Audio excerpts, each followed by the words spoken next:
Sid, how are you doing today, man? Good, man. Been well. Just Doing got good. off finals week. Yeah, finally, bro. Are you excited for Thanksgiving? For sure, yeah. You got plans? I'm in just training, playing Fortnite with my friends for sure. And there's one book I want to read. Which one? Elon Musk's autobiography. Oh, interesting. Man. So Yeah. I've heard you're pretty big on Elon Musk. I just remembered the memory of us sitting at lunch one day and you're just defending him like crazy. I'm not. I love Elon. I think he's a cool guy, but I just don't like people who say they hate him or think he's like overly capitalistic or he doesn't do anything useful. I think he's a cool guy. Why do you think people hate on him? I think people don't like the fact that he's privatized a lot of the industries, like space travel, and he's big into the private sector. And some people think there's a debate between the private and the public sector of who should be able to control certain aspects of our country. And I think Elon's someone who's controlling, or on the forefront of at least, a lot of domains of our lives. If you look at Twitter, how he's taken over that, made it more of a free speech platform. And when you have that much money, you have the power and capabilities to take control of a lot of things. And I think people feel like that power shouldn't be in the shouldn't be in the hands of one person. But I think Elon's a pretty good person to have that power. But yeah, I think it's kind of crazy that I think people often like hate on people like Elon. People hate on like people in general. It's just because they have nothing better to do, really. Like I think like everyone has their own thing, and then he's worked hard to make the money he has, I'm sure. And he's doing his thing. I feel like we shouldn't just be hating on people. Yeah, I agree. But yeah, I'm excited to talk to you today because I know pretty good at track. You're going to Columbia for track, which is pretty insane. So congrats on that, dude. Thank you, man. So something I was thinking about recently was how if I look at like different stages of my life, right, I can sometimes like attribute different stages of my life to like I was like a different person at different times. Right? I'm sure you can see that as well, right? Like yeah, for sure. If you compare yourself to you in 5th grade, like it's completely different.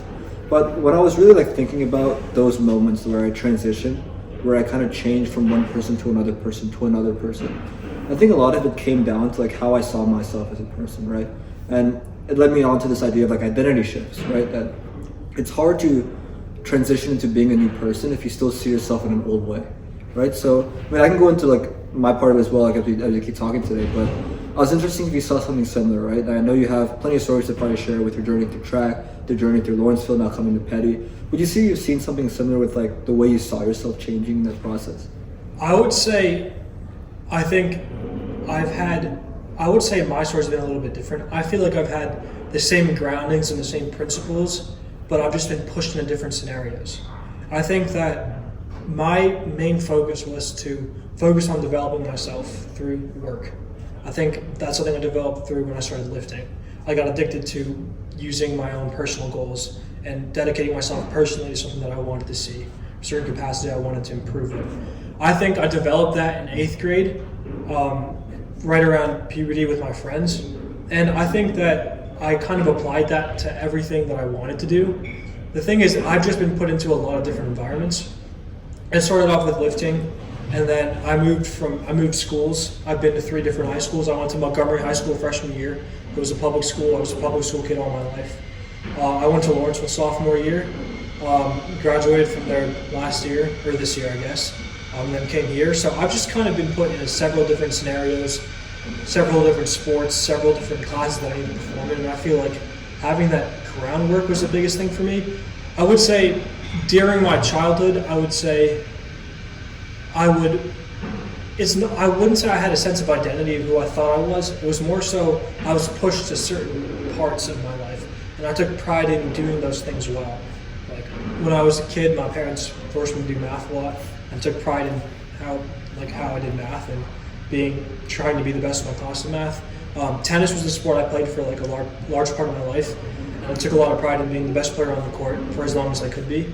So I think that in my earlier life, it was more me being pushed and me trying to become the best I could possibly be in those areas. And then eventually I got a little bit more autonomy where I could say, I'm going to dedicate my efforts to things that I want to do. I like that a lot. So you've seen this consistent theme that always trying to be number one, maybe always trying to do the best possible you can. And I guess for a lot of people, like maybe they find that later in life, but it seems that through the guiding forces, maybe the mentors or like adult figures in your life, they might have like guided you that, yes, try to be number one in math, in tennis, whatever that might be. But the only change really is that more autonomy about what I actually choose to be number one in, right? And I find the piece that you switch high schools very interesting, right? I didn't know that before. I thought you went to Lawrenceville the whole time. So what kind of drove, like you said, 3 high school shifts, or is you counting Peddie in that? Yeah, including Okay. Peddie. What kind of drove those shifts? I mean, I guess there's like one shift in the high school itself, right, from Montgomery to Lawrenceville, right? I guess what are the driving forces that led you to do that, and also maybe the guiding forces that led you to want to come to Peddie? Right. So initially, I thought I was going to go to Montgomery my whole life. And in 8th grade, a few of my close friends from Montgomery went to Lawrenceville. And I always knew Lawrenceville was a great private school. I was never really looking into it. And then I was looking at the matriculation statistics. I was looking at like some of the stats they had of where certain students go where. And I thought like, if this is getting a more competitive pool of applicants, like kids at Lawrenceville are performing in this way, I'll be able to see my competition more closely. I'll be able to know like what level I need to perform at to get to where I want to be. So that's kind of why I went to Lawrenceville to begin with. And I'd stayed at Lawrenceville obviously because that's just my high school. And then coming to Peddie was a whole different thing. Coming to Peddie was just, I ran track and I needed to find a place where I could use that and leverage that towards college. And my timeline was so that I achieved the times I needed right after I graduated from Lawrenceville. So I needed to look for another school. But yeah, that's kind of why I chose so many different high schools. Yeah, and I think for a lot of people that might be younger, right, they don't know much about high school. And for me, like, I didn't know much going in, right? My only perspective of what high school means is Peddie, right? So I guess now that you've seen like 3 different parts of high school, right? You went to public school, you went to Lawrenceville, you went to Peddie. I'll have people say, is Peddie better than Lawrenceville? Is Lawrenceville better than Peddie? I guess what's your perspective in going to school at these 3 different places, right? It must feel very different, right? Comparing Montgomery to Lawrenceville to Peddie. So what are some of the biggest differences you see? I would say, comparing Peddie and Lawrenceville first, I would say Lawrenceville is definitely a lot bigger. There are like 870 kids, and there's definitely a lot more students on campus. I would also say the environment is a little bit different. I think it's a little bit more competitive there, where people are trying to. I think their main goal is trying to beat other people and like getting a higher GPA and performing better athletically or academically. I think Peddie's a little different in that it's more cohesive. I don't want to put that in a negative light towards Lawrenceville. I still think that's a good scenario and situation for some people. I think Peddie is probably a little bit more collaborative, I'd say. And Lawrenceville, you could say, is a little bit more cutthroat, for sure. I'd also say, comparing private school to public school, I think Lawrenceville and Peddie have a lot more similar than they do have different, especially when you compare them to public schools. Like Montgomery, you're in a class with 400 kids, right? So you're in a class with 30 kids. You have to fight for the teacher's attention. You have to get, if you raise your hand in class, it's going to be like 2 minutes before the teacher will call on you. So you need to be a lot more scrappy in those situations. Like you need to be a lot more competitive, and I think that's why I'm really appreciative of me going to public school for so many years of my life, where I had to seek out for help. I had to work to outcompete other people because like it was a very competitive environment because you just have so many kids. So I definitely really value public school experience, and I think that private school is definitely different in that it's a little bit more of a community feel. You have a little bit more access to help if you need it academically, and I think those are the major points. Yeah, interesting. And considering like your nature that you described before, the nature to want to compete, I mean, Lawrenceville probably felt like a perfect fit for you then, right? For sure, yeah. Yeah, that's cool. I also like the piece you brought up earlier about the environment, right? I think you had the same principles throughout life, but a different environment helped it play out in different ways. Yeah. That might even apply to the high school level. But talk to me like some of like the earlier environments that kind of shaped you, right? Like how big of a factor do you think your environment has played into like your own development? I think that environment is crucial because if I look at the friends I had in 4th and 5th grade, I think we had shared values that I think I carried through the rest of my life. I really I figured out the people I wanted to spend time with and hang out with when I was in 5th grade. And we were really competitive. So it started off with saying like, who's the fastest kid, and who was the strongest kid, and who was the smartest kid. And it was just me and like 4 and 5 of my friends in my 5th grade class. We all had the same class, same group of kids for every single class. So we spent a lot of time with each other. So I kind of learned what I wanted to be and who I wanted to surround myself with. And I think carrying those friends and that environment that they put me in, I think that has had a major impact. It's hard to look retrospectively because everything in the past seems like it influenced the present. But I definitely think the people I spent my time with, which is probably influenced by proximity, me being in the same class with them, had a big impact on me. I lived in Ridgewood, New Jersey from 0 to 9 years old, or 2 to 9. And then I moved to Montgomery, which is where I live now. And there was a big switch between there and now. Ridgewood was, I didn't socially fit in as much in Ridgewood. I was also younger, but like, I guess it's harder when you're a kid because you have to rely on your parents to take you places. But that environment was probably more structured, where my parents used to put me in like soccer practice, teach me math. That was a lot more structured. So I definitely think the environment my parents created for me was definitely obviously beneficial. Like my parents were great with that. My mom forced me to do math. My dad made me play tennis like every single day. And together, both of them made sure that I was in a good environment so that I would develop. Mm-hmm. Sure. Now, this competitive nature, right? I know it's been applied to many different areas of your life, right? Would you say right now you kind of apply it to as many areas of your life as possible, like you compete everywhere? Or do you think now it's more fueled into like one core thing? Like, is there that one core thing that you try to put as much of your energy into now, or are you still just whatever? I want to win anything. Like, what would you say? Yeah, I mean, like if it's a ping pong game, I'm not going to be that. I mean, like I want to win. Who doesn't? But like, it's not going to be the same nature. I would say anything that I think is a tangible benefit towards me is what I want to try and be the best in. So for 2 years that was track training, and still is track now. I want to be the best I possibly can be in track, so I put a lot of effort into that. My grades need to be on point, so putting that same competitive nature in the school. Like if I see my friends staying up at night doing homework, I don't want to be the one sleeping. Right? So it's kind of, I would say I direct it into any facet of my life that I see has a tangible benefit on me and can take me to where I want to be. And that's where I would pour that competitive nature. It's not necessarily like playing a game of Uno where I want to crush everyone. It's kind of just me being like, what's going to optimize my chances of success, whatever I define that to be, and pouring that competitive nature into that. And I also think it's not necessarily innate. Like I feel like it's just developed. I think I wouldn't call myself necessarily a super competitive kid when I was younger. I would say I developed that in being situations where I was competing with other kids. Like I played tennis tournaments growing up, and I wasn't the best tennis player in 8th grade. Like I would not perform how I wanted to perform in tournaments. And I think that when you find you have a knack at something, you realize that you could be good at something, and that realization is what sometimes motivates you to be more competitive. Yeah. And why did you switch to track from tennis? Or were you doing both simultaneously? So this is actually an interesting story. So I played football, which was what got me into track. I started lifting in 8th grade, and I would play tennis and lift, which are kind of orthogonal paths. Tennis doesn't have that much overlap with lifting, but I thought football does at the time. So sophomore year, I started playing football, and I played that through my junior year. And I actually only started track to help me with football because I was a receiver and I knew speed was important. So I started track I started indoor track in the winter, thinking that outdoor spring I was going to play tennis. So I started that junior year, which was 2021, just a little over a year ago, is when I officially started track. Okay, cool. And you've advanced pretty far. I mean, you're pretty fast. I mean, you're going to Columbia for track. Would you say that it kind of clicked right away? Like you're in and you go, oh shit, I'm pretty good at this, or was it like? Yeah, I knew I was fast, but I didn't think I had track speed initially. I remember my first meet. We had a time trial for practice, and like I did really well in the 150, and I was like, these are pretty good times, and I saw the rankings they put for our school, and I was like, wow, I could really like be a varsity competitor and compete in some of these meets for Lawrenceville.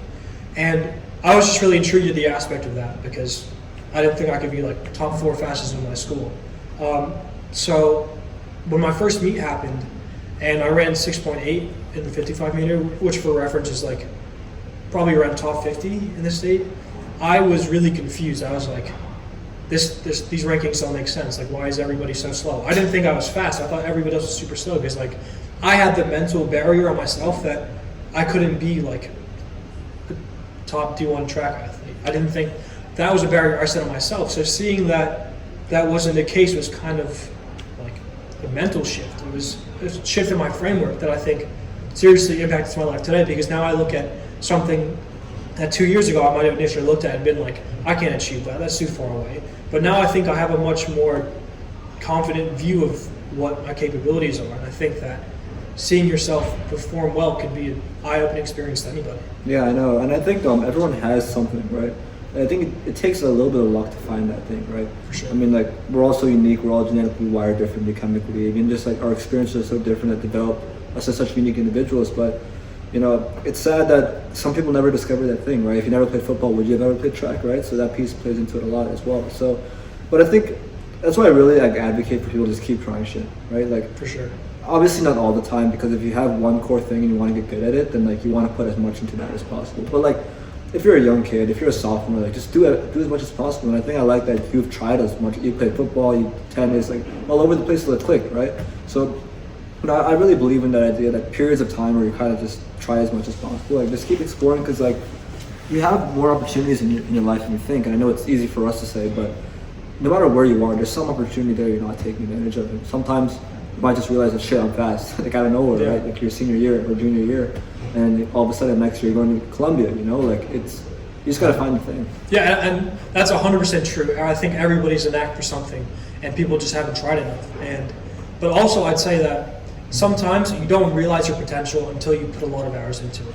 Because if you could take 5 people and they could have never played tennis before, and one of them could win 20 Grand Slams, and you would never know that until that person's put hundreds of hours into something. So I guess in my situation, it might have been realized a bit faster, but you could also argue like lifting and football speed training helped me realize that goal. I think I'd been inadvertently trained to something I had no idea of for so long. So I think also for finding your knack towards something, sometimes having blind faith and putting a lot of effort into something, you're not 100% sure it might work out, but you might think you have a knack towards something, could be life-changing. Yeah, and that's why one of the things I love is like process-oriented ambition, where it's like you enjoy it anyways. Like you find some activity you just do for fun, and then you might as well tell yourself, well, let's put as many hours into it as possible. There's not like a negative thing because you enjoy the activity, but you start racking up those hours, you start putting years into it, and you start realizing that how high and high you can go. And like sometimes I wonder, like if I look back at like the amount of hours I played video games as a child, right? Like thousands and thousands of hours, honestly. Like I wondered, what if I just found an activity I really enjoyed as a child and just put those thousands of hours into there? Like I'd probably be like top 50 or whatever, like in that activity. I love the idea, just put as many hours into something as possible, and don't do something obviously you don't enjoy doing, but find something you enjoy, just put effort into it, and then that achievement can bring you so much like happiness and fulfillment and things like that, you know? For sure. So we talked about, one of the core things of you is like this competitive nature, right? In addition to that, what are some other values you live by, right? Maybe moral codes or just ways you see the world. Like what are some of like the core values to you as a person? I think the number one thing that I've understood over my limited 19 years of experience is self-reliance. I think 100% you need to not follow a herd. You need to realize and understand what you're doing and the impact it has on you. I think too often people put not their fate, but their practice into the hands of other people, and they think that it's just going to benefit them. I think you really need to analyze what you're doing and what you're planning to achieve, and really see if what you're doing is matching with the goals you have. Because I don't think it's enough to say, I'm on the track team and I'm not getting faster. I don't think that's enough. I think you need to analyze, where are my deficiencies, what do I need to improve on, how can I incorporate things to improve that. And sometimes you have to make large decisions. Maybe you need to leave the team. In my instance, maybe it's something else. Maybe it's like, maybe you need to find a new coach. I don't know what it is, right? But I think you really need to analyze your situation for yourself, see how you think you can put yourself in a situation that maximizes your ability to achieve your goals, and then perform on it. Put every single waking hour that, if you can, into achieving that goal. I think analyzing your situation and relying on yourself is a really important goal that I think a lot of people can do, that need to develop. I really needed to develop it 2 years ago, and I'm glad I did, and it paid a lot of dividends. Yeah, but self-reliance is hard, right? I mean, we kind of live for others' validation. We live for their opinions, and there's always so many voices we hear, like them telling me to do this. We spend most of the hours a day just consuming content, right? So most of us don't even know what we actually want, right? That self-conscious piece of it, self-reliance. Like how can you be self-reliant if you don't even know what you want, right? So how would you say you developed this, considering it's such a difficult thing for people to really attain, like even the skill of just individual thinking, How would you say you've developed that over time? So I think I've developed it to a very specific goal, which was me running as fast as possible. And you're right, there's so many different places where you can consume content and you get so many conflicting opinions on how to train and how to get faster. For me, it was looking at what made sense to me and looking if it was somewhat based in science and somewhat based in reason and not just bro science, as a lot of people like to call it. That was the first thing for me. I had to take training into my own hands for a year because I thought that was the only way that I could improve at a certain timetable for me to get where I needed to be. I think in order to develop it, you need to spend a certain amount of hours understanding what it is you want to be good at, right? I think you need to acknowledge that people know more than you. You need to consume that content. Who you consume that content from is, I think, what makes the biggest difference. Because we're all, to a certain extent, taking information from other people. You can now process that content and see what makes sense for you, but you need to make sure the person you're getting that information from has whatever goal you aspire to, has that best interest in heart, right, at heart. If that person is going to be able to uplift you and get you to that place and has information rooted in science or rooted in like actual work, then I think that is something that can be applied towards what you want to do. That's the first thing. Consuming content that is goal-oriented and towards what you want to do. The second part is you need to have almost blind faith, I'd say.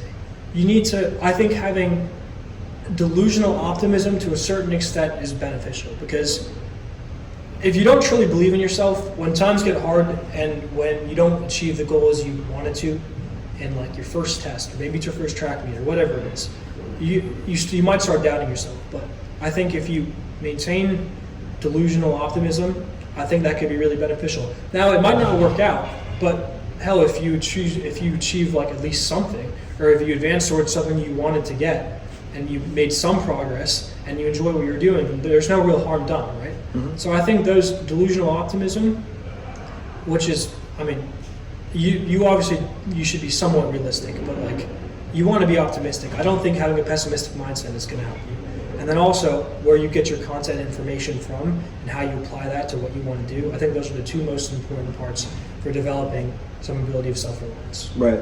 I like delusional optimism. It's a really cool concept, and I think the reason is because not everything has to always be a literal fact, right? Your beliefs drive a lot of your experience of the world, right? Whether it's true, whether it's not. The world is chaotic by nature, right? But by creating logic and reason and mental models, we make it more simple, like subconsciously, right?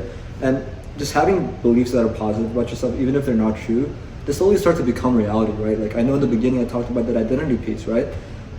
Really the real shifts will come when those beliefs align with like the beliefs of the identity, where basically like you believe you are that person, even if it might not literally be a fact, right? Like the results may not show it, but if you still tell yourself that this is true and you say it so much that it becomes a literal fact, it will drive you to becoming that person, right? The beliefs in your mind will literally just change the way you see the world. In addition to the consuming like content that's driven by people, like maybe by people that you consume the content of people who you aspire to be like, right? I think it's also useful to have periods of time to just think. And I think that's more rare today than ever because there's so many ways to escape thinking, right? Because you can go on your phone, you can waste time here, waste time there, right?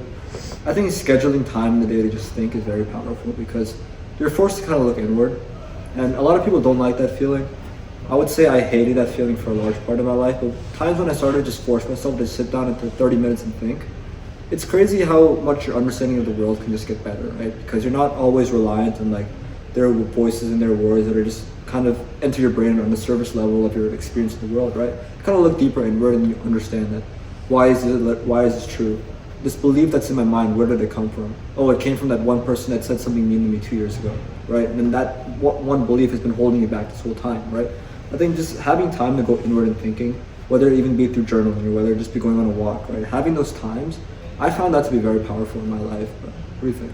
Yeah, definitely. And I think for me, it wasn't necessarily blocking out 30 minutes. It was more so, I think the parts where I thought the most was after a bad loss. Like I mean, you obviously feel horrible, right? Because you spent months training and you didn't get what you want, even though the conditions should have allowed for the goal you wanted to achieve. And I mean, after every loss, you kind of sit there for like an hour or 2 hours, and you're like, why did this happen? Am I not good enough? You start doubting yourself a little bit. But I think those opportunities allow you to realize kind of why you're doing something, to develop your why. For me, it's like, yeah, my training didn't work. Maybe I can go back and figure out why it didn't work. Or maybe like I just got my math test back and I didn't get the grade I want. Maybe I can go figure out how I can go study better so I can achieve that. I think looking at your losses is an important way of thinking, because and it's also very goal oriented, because you're analyzing what the practices you did to get there. You're looking at the result. You're figuring out why the practice didn't get you to that result. And I think that thinking is really important.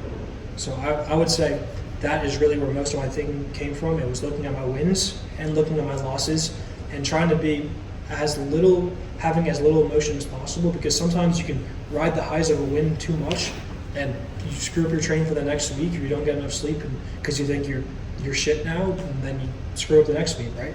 Or you could have trained as well as you wanted for your track meet, and you could have had a bad meet, and if you doubt yourself and you don't realize that maybe you just had a bad day today, then you lose your confidence and you might lose your steam for the rest of the season. So I think looking at your wins and losses, analyzing why they happened, and really taking the time to think through them is an important skill to develop. Yeah, I think the idea of the wins and losses is important, but I know it's also when you're looking at your losses, it's important not to get wrapped up in the emotion, right? I think some people are like overly hard on themselves post-loss, where they're going to think, I'm horrible, I'm shit, and all these emotions are coming in, right? Yeah. I think it's important to establish that when you're looking at your losses, not coming from an emotional perspective, but more from an analytical perspective. Because I know for me, I have a problem where I'm a bit of an overthinker, and I'll see a loss or I'll see something bad happen, and I'll just go in spirals and spirals and spiraling, digging myself deeper into a hole, and it gets me into a very bad spot. So recently I've actually been trying to think less when I lose, and more return to it from an analytical perspective when I'm in that spot that I can, right? And that's helped me a lot, right? Because if something bad happens or something negative happens, I try to just detach from it as soon as possible.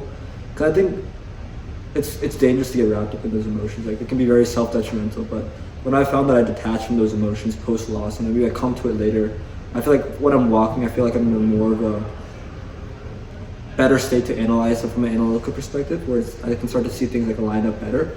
But obviously, if you feel like you can analyze your losses with like a mature perspective and not like be overly dramatic about it, that's very powerful. But I think it takes time to develop that skill, and I think just being conscious about it, just being conscious about shit, I'm being very emotional right now, that can help you a lot.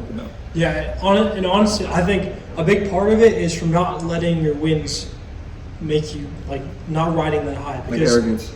I think that if you achieve something you wanted, I think you should try and ground yourself a little bit, because what goes up must come down, right? If you get super excited and you ride that high for a while, eventually you're going to crash. It's just that if you stay a little bit more stoic and in the middle, and I'm not saying like don't be happy that you win. I'm just saying that don't get overly cocky, don't get overly confident and happy over your win, because realize that you're going to win some, you're going to lose some, right? So if you can be analytical about the wins, then the losses aren't going to drive you down too much, because you're a little bit more in the center. And I think that a lot of athletes are emotionally driven. I think that emotions are very powerful, and I think they could be driven towards a very productive means, but it's also just a roller coaster. Like, I mean, if you're from like an athletics perspective, if your emotions can seriously give you a ton of anxiety before a meet or like before competition, and it can make the whole process just unenjoyable. Whereas if you're like a little bit more relaxed about it, I think that you can kind of save yourself from a lot of that emotional stress that you're going to get from whatever you're doing. So staying in the middle, I think, is better for your mental health, better for your stress, but also stress is related to your performance. If you're able to stress less about something, be more analytical, then you're going to perform better. So I definitely think that realizing the power your emotions have and being able to control them or channel them in a way that's going to benefit the outcome is a skill that is crucial. Yeah, and I really like the channeling your emotions piece, because I think 100% that is very powerful, right? a lot of the people I look up to, they only got there because they channeled a lot of negative emotion, right? Like I'm a big believer of use what you got, right? Like not everyone has like an ideal to live up to or like a lot of positive thoughts. Like some people are in a darker spot, but you can use that as well, right? Like you can, I sometimes think like if you're in a really, really bad spot, which I don't think I've been there before, so I don't want to speak like out of place, but at least what I see is that if you're in a really dark spot, then you can use that as a mindset as like I have nothing to lose, right? And you can use the maybe pain you feel towards someone to drive you somewhere else. So, channeling your emotions can be very powerful. So I 100% agree. Now, I wanted to go back to a piece you mentioned a little bit earlier, which is about like how when you're talking about self-reliance, you mentioned that there was a period of time where you kind of had to step away from your team. So tell me more about that. What kind of drove that? And what were the reasons why you spent a period of time training by yourself? Yeah. So my goal was to maximize the school I could go to through track. That was initially my goal. My goal changes. I mean, I want more from the sport now. I really want to get as good as I could possibly be at track. But before, I just wanted to, about a year and a half ago, I wanted to just use track as a vehicle towards getting into the best school I could possibly get into. And I didn't have too long to achieve that goal. I started the sport from a very good starting point, but the amount of runway I had was not that much. So I needed to understand the training I needed to do to get to where I wanted to be. And there was also a huge possibility it didn't work out.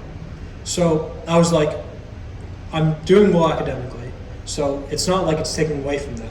So I might as well pour as much as I can into this. So I thought, all right, it might work. If it doesn't work, at least I'm having a lot of fun, and it's learning it. I think athletics is a great part of your life. So I thought there was a coaching change in Lawrenceville, and the new programs that sprinters had to follow was not in line with what I believed was in the best interest for me personally. I think that different training groups are different people. I don't think there's a one-size-fits-all approach for anybody. And the people I took my information from and the knowledge I had acquired to this day and at the time led me to believe that I needed to take training in my own hands. I didn't think that the training available was going to get me to where I wanted to be, and I didn't think that training was going to be beneficial towards me. So what I did was I just ended up leaving the team, and I love the teammates there. I'm still close with them, but that was a seriously testing and lonely experience, but it taught me a lot, and I don't regret it at all. So what I ended up doing is, it was the indoor season. It was November, and I researched as much as I could through YouTube, through reading about sprint training, and I would make my sprint training week every week, and I'd create my own workouts.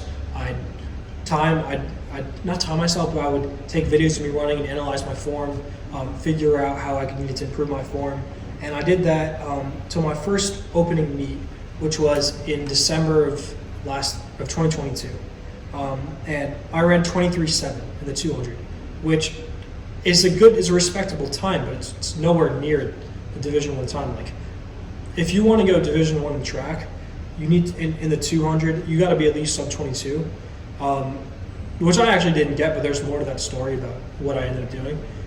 But so I was at 23.7, and I was delusionally optimistic. I was like, who cares? I got 4 more months left. I'm still going to go drop another 1.5 seconds, which is ridiculous because like 1.5 seconds is like the difference between being 400th in New Jersey and being like 3rd or 4th in New Jersey. Wow. So when I was 23.7, I was like 250th in New Jersey. And I trusted myself. My next meet was a week and a half later in Boston. Ran 23.3, which was like probably top 120th in New Jersey. Nowhere near D1 times yet. So I was at 23.3, and I was like, half a second drop, I can do it. And I was like, I just got to be delusional and optimistic, right? So continued to train, and in February was probably one of my breakout meets. I've had a lot of breakout meets. I ran 22.79, which at the time was, I think, top 50 in New Jersey, and 15? Top 50, 15 in New Jersey. And I was like, holy shit, this is huge. Like, this is my second. I dropped a second in 2 months in the 100 meter, which took me from like 400 in the 200 meter, which took me from 400th place to top 50 in New Jersey. Like, I can still continue. Like, these are big drops. It's not going to stop. So I continue to train 2 weeks, and 22.79 is about the D3 is the D3 recruiting standard for the 200 meter dash, at least for a lot of the schools I wanted to go to. And that was February, so my applications were already in. So it was a little bit too late to be able to utilize it for that 2 weeks track. So what I ended up doing was I continued to train, ran 22.47, and that was 14th in New Jersey in the indoor season. That was my PR indoor season. That was in March, and that actually helped me through the regular decision phase of last year. I had an opportunity to continue my track career at a great school, D3. It was an SCAC school, liberal arts school, and New England area? What? New England area? Yeah. And I had a great opportunity to run there, but it's not what I wanted. Like, I was like, that's not enough. I can keep going. It's ridiculous.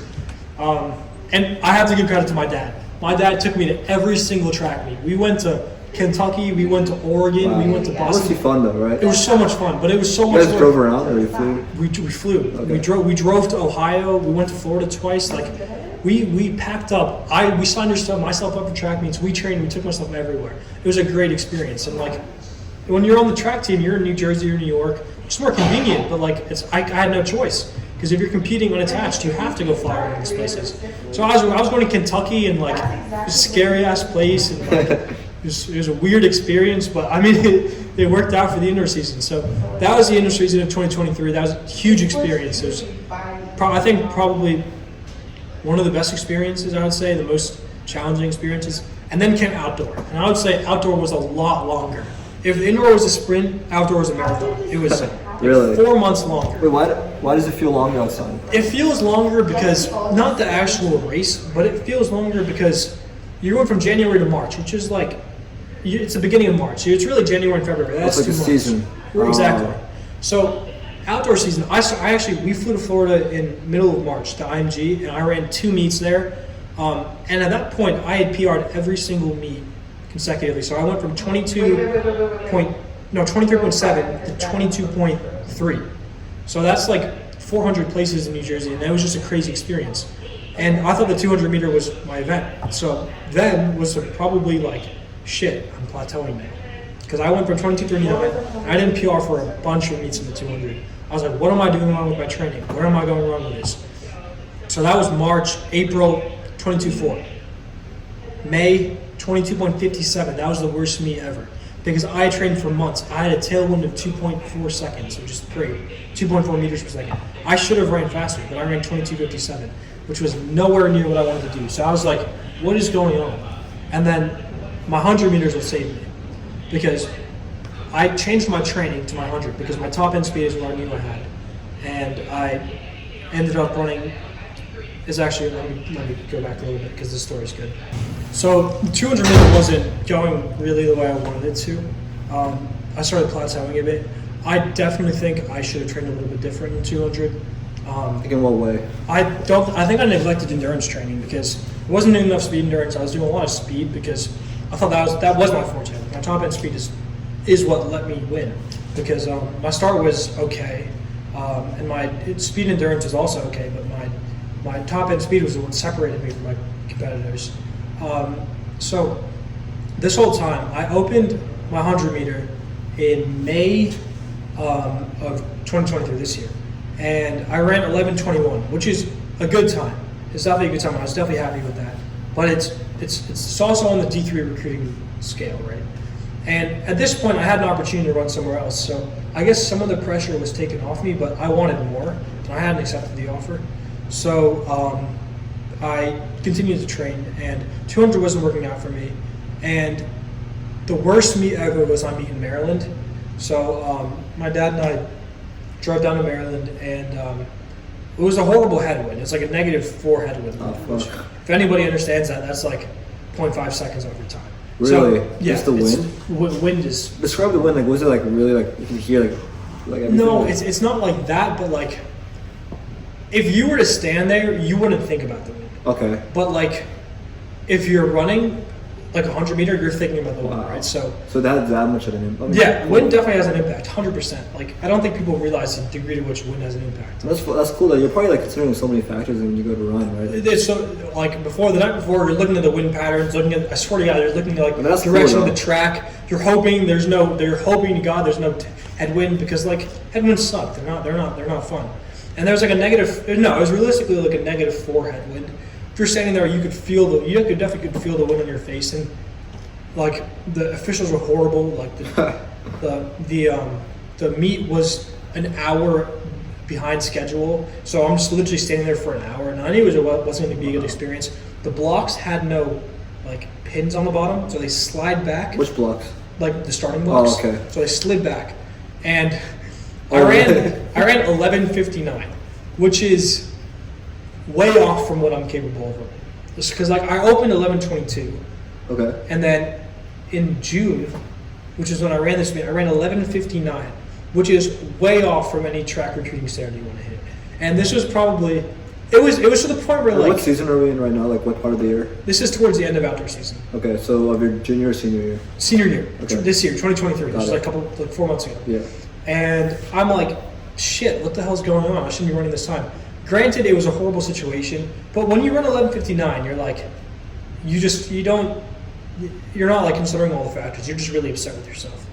At least knowing what I'm capable of running. Like those factors must play a negative toll on your mindset as well. Do you feel like that with you that the wind's gonna suck today, the refs like and then you start doubting yourself, right? Do you think that kicked in for you that day? It kicks in for me every time. I'm just like, what are the conditions? You try to make excuses for yourself, but that's something I've been trying to like stop doing. Like, no matter what, have the same mindset, which I think definitely helped me towards the end of the season. Do you think it helps like not look at the tailwind every now and then and just go with the flow? Yeah, I think when you're looking at other factors, you're kind of absolving yourself of your responsibility, right? You're putting your fate into other people's hands, which is exactly what I was saying you shouldn't do, self-reliance. But I think your mind, at least my mind, has a way of trying to scapegoat other factors on the performance. And that's something I've had to deal with, right? Not caring about the wind. Don't care what the wind is.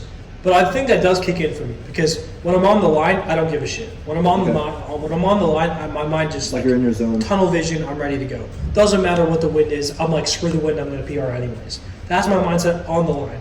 But in the heats, waiting for yourself to be called, my mind goes through a lot of like shit. Yeah. You're always like, what's going on? Yeah. Because you try to spend your time doing something, because you're standing in line the whole time trying to figure out what to do. So like, that's always something I have to deal with. But so my 11:59 was probably one of my lowest points, other than my May meet. And a week later was Adidas Nationals, and that was in North Carolina. There are 3 nationals meets. There's New Balance Nationals, Nike Nationals, and this is like everyone in the country.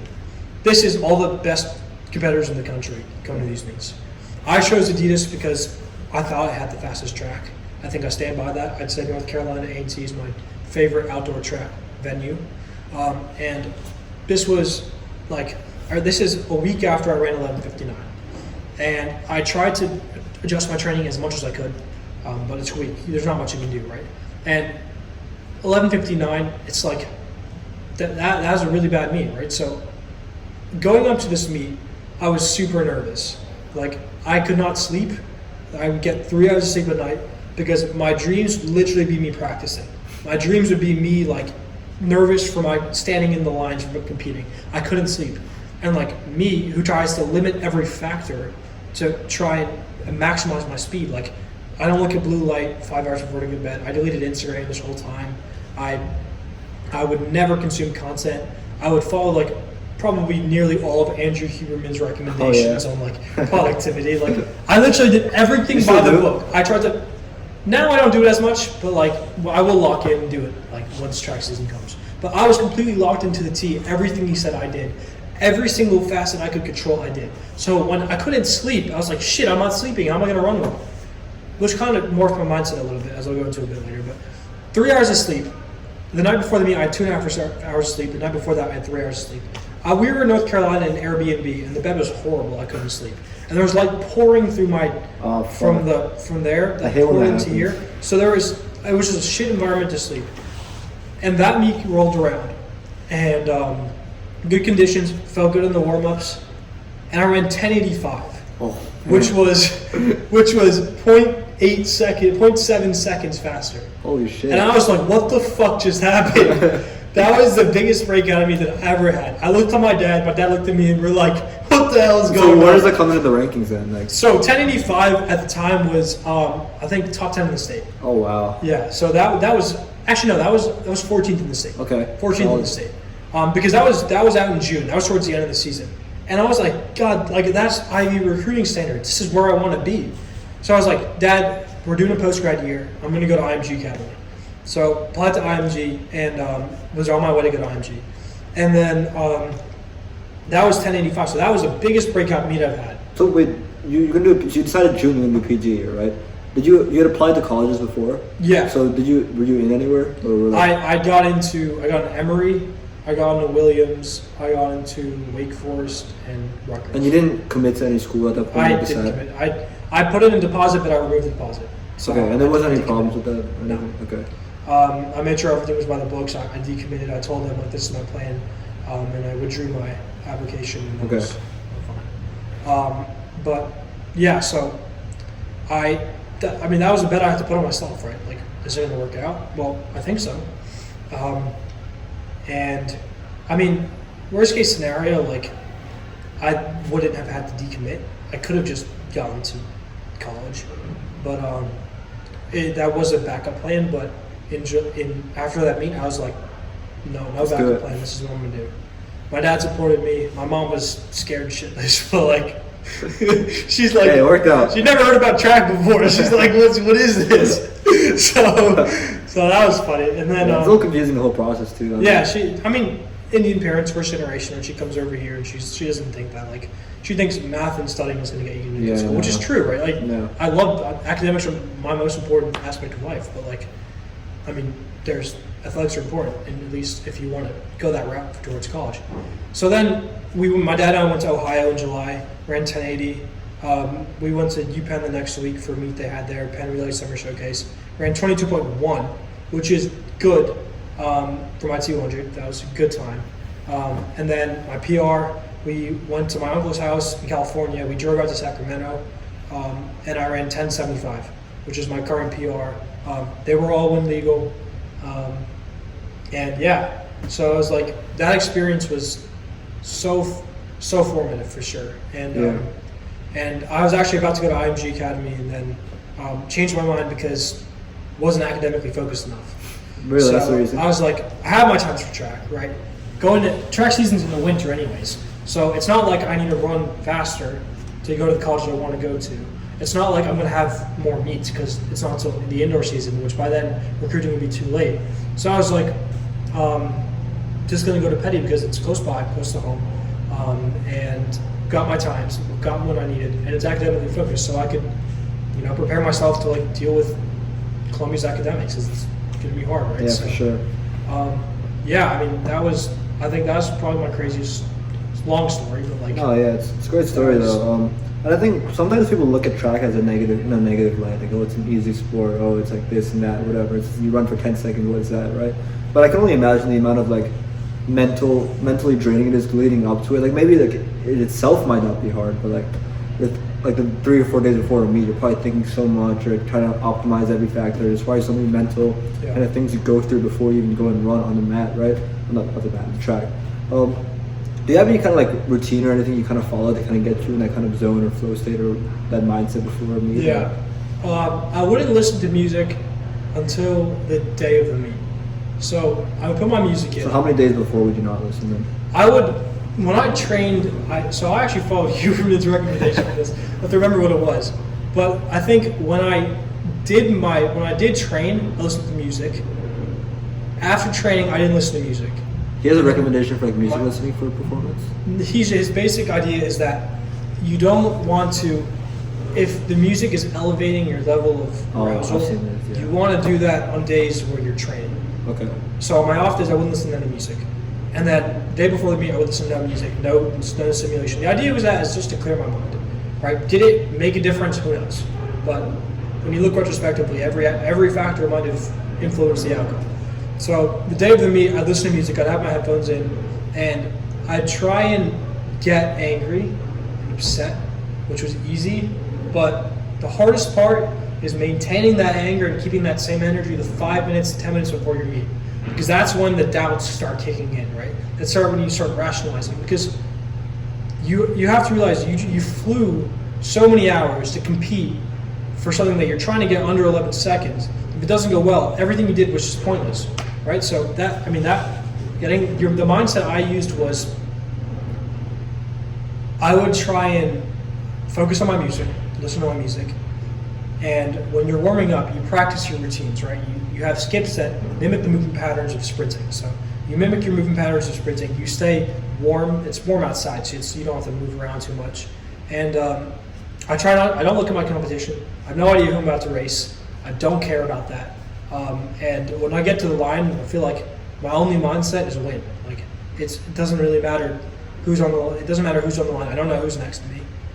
My only goal is to try and win my race. And I think that in track is actually not the best mindset to have, because if you model your race plan off of someone else, you could overstride, you could get too confident towards the end. So that's probably something I'm going to have to shift, but that's what worked for me on the days I had to compete, and that's the routine I followed leading up to pretty much every meet towards the end of the season. Oh, that's interesting. I think I never heard about this anger piece before, but I'm sure it probably works very well, right? I mean, I'm sure like people at the highest level probably do that, right? I mean, you said yourself, emotions are powerful, right? So do you try to like remember someone who made you angry, or some kind of figure or something that made you? Is that what usually works out? Yeah, I mean, I tried to be as analytical as possible, but when it was like lonely and hard, like I had to channel my anger, because yeah, for sure. there was so much doubt, there was so much like, I mean, when you're in the situation and you're trying to achieve something that sounds outlandish to other people, like you quit the track team to get faster, that doesn't make sense, right? Like you have to. I kind of channeled things that angered me, and specifically angered me, and like, I mean, if I were to mention it, it'd be like, why did that anger you? But it was just certain things that would stay on my mind. Like, could be a comment that I heard somebody make about me. Could be like my athletic director being like, you think you know more than the coach? Why are you leaving the team? Like, and like getting berated in his office for like an hour. Wow. I mean, and it's like you have to have the confidence in yourself and realize that, hey, I know what I'm doing, and like other people might disagree, but this is my path, and this is what I'm going to forge for myself. And that anger from those situations definitely motivated me on the days. There's not a single day that I missed training. There's not a single day that I thought I'm too tired to train, because, and it's not that I don't think it was ridiculously hard. I think consistency was the biggest factor. And I think anger and me wanting to achieve what I wanted to achieve, and the little comments that sometimes people made, or my athletic director might have made, like, I think those instances are what drove me and what made sure that I had the drive in me that every single time I had to practice, I wanted to practice. I don't think, as you were saying, like, it's not a very, it is, okay, the 200 and the 400 are physically excruciating. 100's not, right? The hardest part is it gets boring. Like, after 5 sprints, it's not fun. Like, you have to be there after like 2.5, 3 hours, because you need to rest for a certain amount of time. To just do this one thing. To just do this thing that takes like 6 seconds of sprinting, because you need that so many times. And the warm-up takes like 35 minutes. And because it's so taxing on your muscles that like you could pull your muscle if you like don't warm up properly enough. So it's just a very time demanding thing, and being able to stick with it for that many hours for that long is the hardest part. Yeah. There are definitely hard days of training, but the hardest part is just committing yourself to the hours. And I definitely think the anger and the emotions I used channeled towards that goal was definitely helpful for me. But yeah, that's great. So do you think you would have found the same level of, I mean, it's hard for you to say this, right? But would you have found the same level of success if you had stayed with the team, if you had to like... No. And do you think that's only because of the workouts you kind of chose, or even like the mental shift you went through from that? Like the mental, kind of maybe the anger that it drove into you, or like, you also mentioned a loneliness piece of it, so maybe that was loneliness associated from like feeling separated from the team, or maybe even people ostracizing you. Like, were these elements that played into it, or like what was the key driving force of that? I think that, so the first question is, do you I could have done it without? Do you think you could have done it without leaving the team?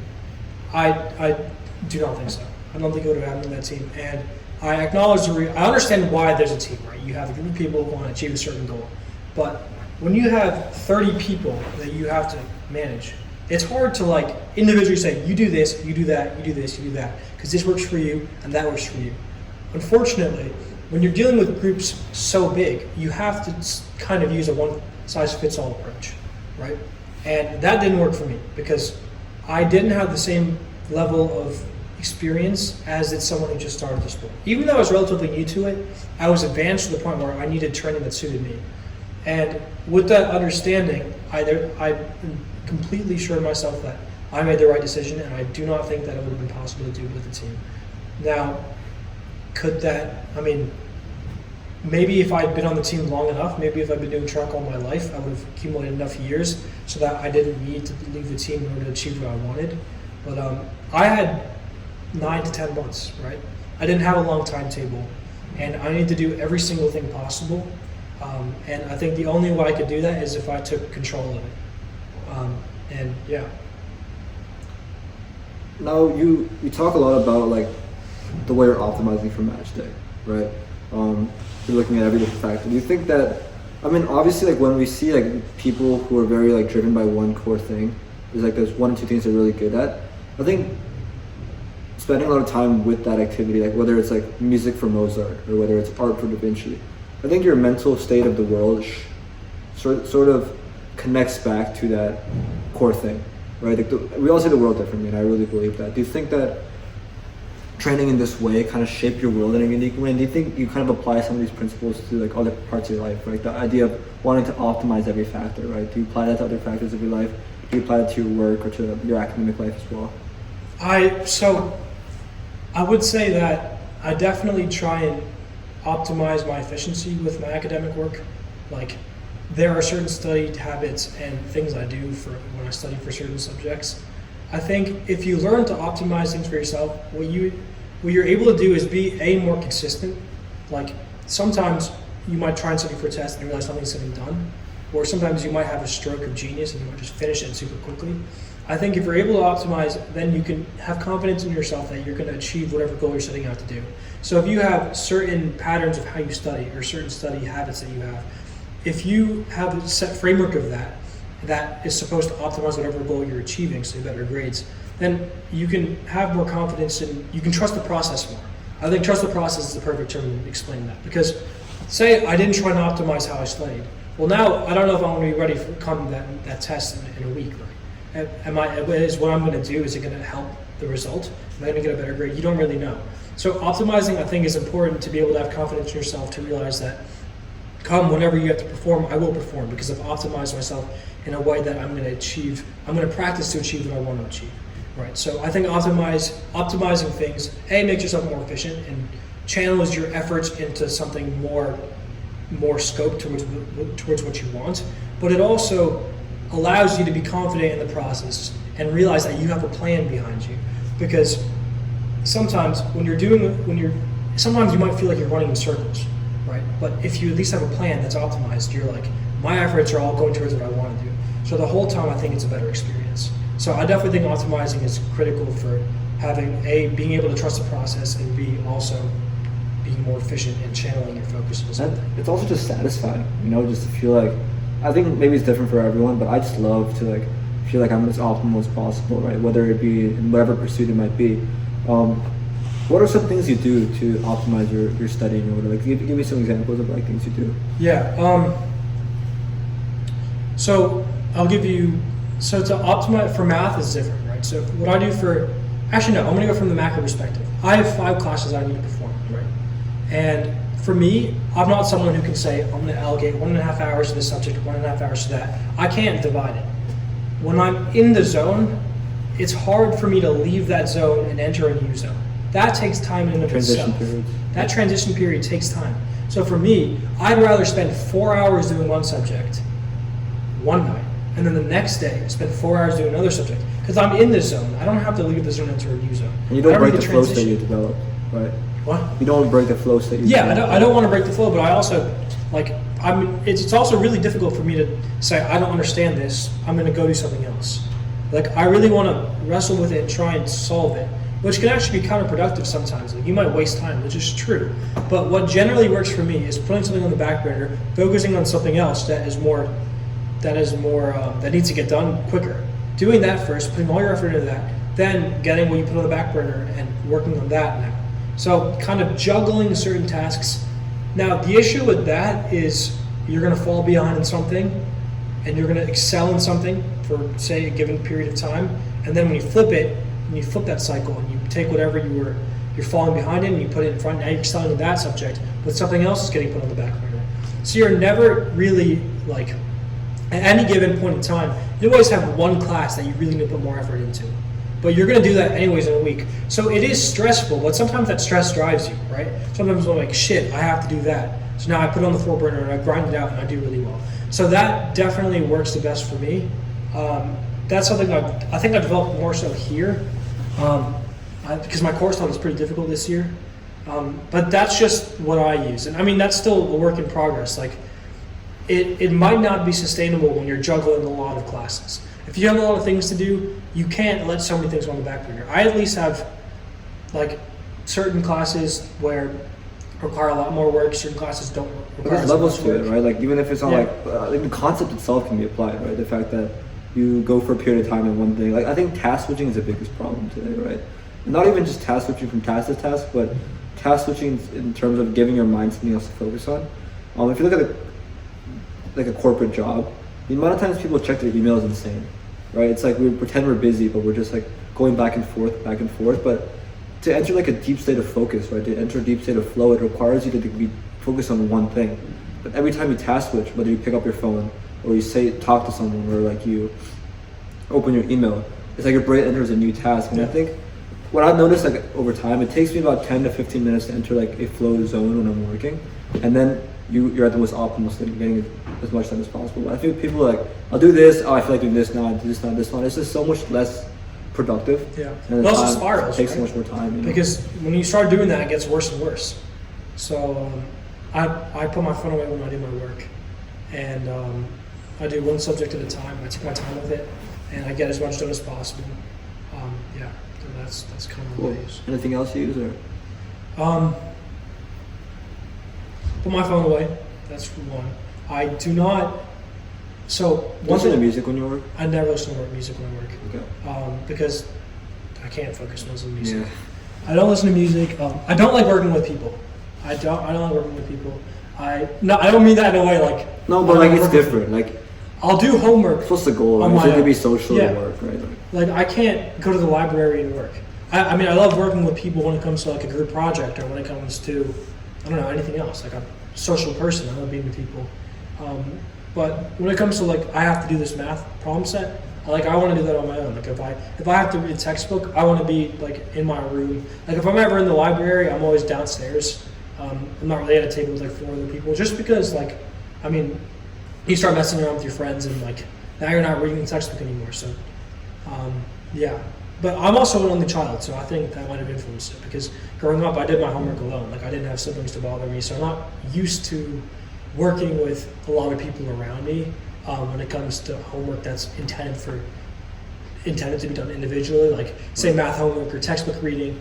That kind of stuff I always do on my own, and I always do it in a very quiet and low distraction environment. Yeah, cool. So I was walking around campus the other day, and I couldn't help but notice that I feel like I've been here for a long time, right? But it was really cool to walk because I kind of looked at different locations and just remembered different parts of my life, and just kind of reflected on how like so much has happened in this 4 years here. So it's a little bit like shifting gears, but if you reflect on like your high school experience at Lawrenceville and Montgomery, like, what are some of the best memories that have stuck with you? Interestingly enough, it's got to be being on the track team 2 years ago. So my first season, I was actually on the track team. Second season was Montgomery? No, Lawrenceville. Okay, junior year. Yeah, that was my indoor season, and I was on the team. And it was so much fun. Like me and my friends, we messed around. We still like trained a lot, but we compete against each other, and it was a really good situation. And I think at the time I didn't have as much ambition towards what I wanted to do, where I wanted to take it, and that, I mean, just messing around with my friends and just like in the library, messing around with them in Lawrenceville. Montgomery, I guess COVID was an interesting experience. Yes, that was your sophomore year? Freshman? Yeah, because I PG. So end of freshman year. Yeah, So second half of freshman year. That was certainly an interesting experience. I mean, like, that was just an interesting experience for freshman year. I would say there was fun moments in quarantine with my family. Cause there like, weren't or there were? There were. Okay. Because like me and my parents are really close, and I have 2 cats and a dog. Oh, that's and nice. like we made the most of whatever the situation was, and it was a lot of fun. And definitely track this year. I mean, that was definitely like a great experience. Stressful at times, but it was fun. I mean, I enjoyed it. Challenging at times, but yeah, I really enjoyed it. So I'd say those 3 parts really fun. Now, I mean, I just have fun messing around with my friends in the dorm. Like on the weekend, just going to my friend's room and just messing around with them is a lot of fun. Yeah, training's always been fun for me. Yeah. I always love training. Yeah, especially when you're doing it with people who also want to work hard as well. I guess For sure. I feel like. Tell me about COVID. So, like, what was really happening in your life around that time? Like, I feel like a lot of people have like pretty negative COVID stories, like being locked up. So, how'd you spend time? In My first month of COVID was fun because it was novel, and it didn't seem like it was going to last super long. I got an email like, we're going to come back to school in 2 weeks. So I was just like, all right, we got a 2-week vacation on Zoom. This is going to be fun, right? So it was an interesting experience the first 3 weeks. Me and my friends just kind of like, we played Fortnite for the first week and messed around. Then I stopped playing Fortnite because like I have to focus on my school. So did that for the first week, and then it actually got really bad. This was probably the hardest part of my life because I got mono. And what's that? Mono is it's like, I mean, most people have it when they're 3 and they're asymptomatic. A lot of people get it. It's basically like a virus that everybody has in their blood, but some people don't get it until they're later, and it makes you really tired for 6 months. Like all the time? Yeah, all the time. Really tired for 6 months. And you can't train, you can't do anything. And right when COVID hit. Like, right when COVID hit. Fuck. So that was just the worst mental experience because it was actually a cancer scare initially. Okay. Because I got a blood test and my lymphocyte level was super high, and that's indicative of leukemia, which was super scary. So the doctor was like, shit, I might have to send you to like an oncologist panel to begin with, and that was fucking scary. So that was like 2 weeks long of holy shit, do I have cancer? That was so scary. But then it was mono, so that was a big relief. The first person to be diagnosed with mono and be happy about it. So, yeah, and then for the next 4 months, it was summer of 2020. I was tired out of my mind. And how do you deal with that? You can't sleep either, but you're tired all day long. So the way I dealt with it, I didn't really deal with it, to be honest. Like, I just hated the whole experience, was depressed the whole time. And then when I left, I was like, cool, done. Now I'm not upset. Like, there's never a point where I'm like, I have it, I've come to terms that I'm going to have it, and now I'm happy. Like, I was tired the whole time. I loved lifting. Like, I was a huge lifter. You're still able to? Yeah, I mean, like during mono? Yeah. No, couldn't lift. Couldn't Is work it because of COVID or because of mono? Because of mono. Or both? Yeah, okay. Well, I had a gym in my, okay. like a makeshift weight room. Like, wait, do you ever try and you're just like, oh my god? I wasn't allowed to. My parents wouldn't let me because when you have mono, your spleen, which is like part of your immune system, is enlarged. So if you could rupture your spleen by like sudden movement, and that's like life threatening. So my parents didn't let me because they didn't want me to die, obviously, but like also the doctor didn't recommend it. So I couldn't lift because my parents didn't let me. Do you do anything? Like, can you push up? I wasn't allowed to. I could do super easy exercises. Like I could do like 10 push-ups. But like, as somebody who was like into benching, and at the time I benched like 225. Sophomore year, that's pretty good. Like, or freshman year, that's pretty good. Like, I didn't give a shit about push-ups. Like, I didn't want to do that. That was just depressing to me. Like, trying to do that little thing just made me feel so upset that I couldn't do what I actually wanted to do. So that was a horrible experiance. I mean, but how does that even happen though? Like, do you know like the science behind it? Like, why does it make virus? Yeah. It affects your T cells, and it takes a long time to your body to get used to the impact the virus has on your body, and it stays in your body. So everybody has it when you're younger. Like 97% of people have it. 3% of people get it when they're later. I was one of those people, which kind of sucks. But like your body gets used to it, and you're asymptomatic. That's it. So because like you said you were an overthinker. I'm also an overthinker. Like I worry a lot. So there's also something called chronic active Epstein-Barr virus, which is when you get mono, but it's for a longer duration of time. And I was like the worry. Yeah. So I was like 3 months in. I was still tired. You sat there tired, locked up in COVID, worrying about shit. Exactly. Oh my god. It was horrible. Yeah. And the thing is, like, I would say a large part of fatigue is also mental. So to a certain extent, if you think you're tired, I feel like you're going to be a little bit tired, right? Beliefs that drive you as well. Right? Exactly, because like I think about it, and there was one time I went to the beach with my friends, and I wasn't tired at all. Like, so sometimes I think, like, how much did my mental state have an impact on my actual symptoms? Was I like thinking it into experience, right? Was I thinking it into existence? So that was definitely a hard part of my life.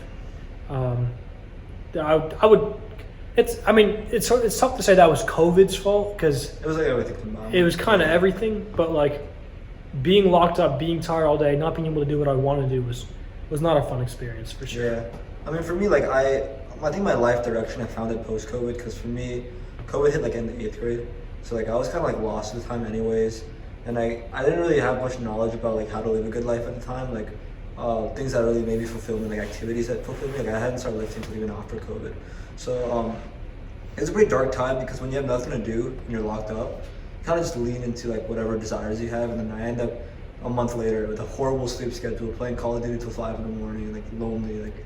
So I think it's a dark time for everyone, like with different reasons, and I think for you, the mono kind of exacerbated that. But yeah, I don't want to end on a sad note here, but I guess anything you want to close out with? I actually have a question for you. So you're someone who like really optimizes things, like you don't look at your phone. You're saying you play Call of Duty till 5 a.m. So like, was there a big realization where like you were saying I can't do this anymore, and you just completely quit? There were stages of it. I think the stuff I do right now is not related to that period of time, because I think when I was in that dark period of time, that was like my freshman year, right? So when I came back, freshman year like low-key sucked for me, because I was kind of like antisocial at the time, and I struggled to make friends. I mean, coming off of a summer like that, like it's kind of hard to just go out and be social again. Plus there's all these COVID restrictions, I can't even meet that many people, I have to wear masks and stuff, and it's kind of skinny, so there's all these problems that kind of lined up. So freshman year kind of went by like that. I made a couple of friends, but I wouldn't really call them friends, because they're just people I hung out with, and I didn't really like them, so it was kind of a weird time.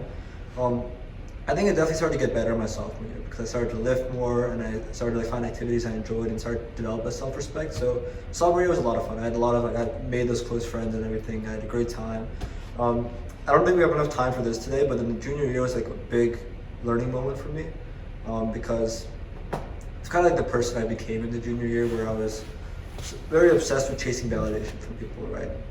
So I think while I kind of fixed my life in my sophomore year, I still did not develop the self-respect piece, and that self-respect I kind of outsourced to society. So I was like chasing people's validation of me, chasing as many friends as possible, and I was kind of like in the zone for a long time in junior year. But then after I kind of escaped from that, when I really reached a point where I felt like I had so many people in my life, but still felt so alone, because I was addicted to growing my social life. Really, that's what it was. But it stopped. Fuck, really? Yeah. How long did the video go for? It's storage full. Ah, shit. I think I got a good amount of it though.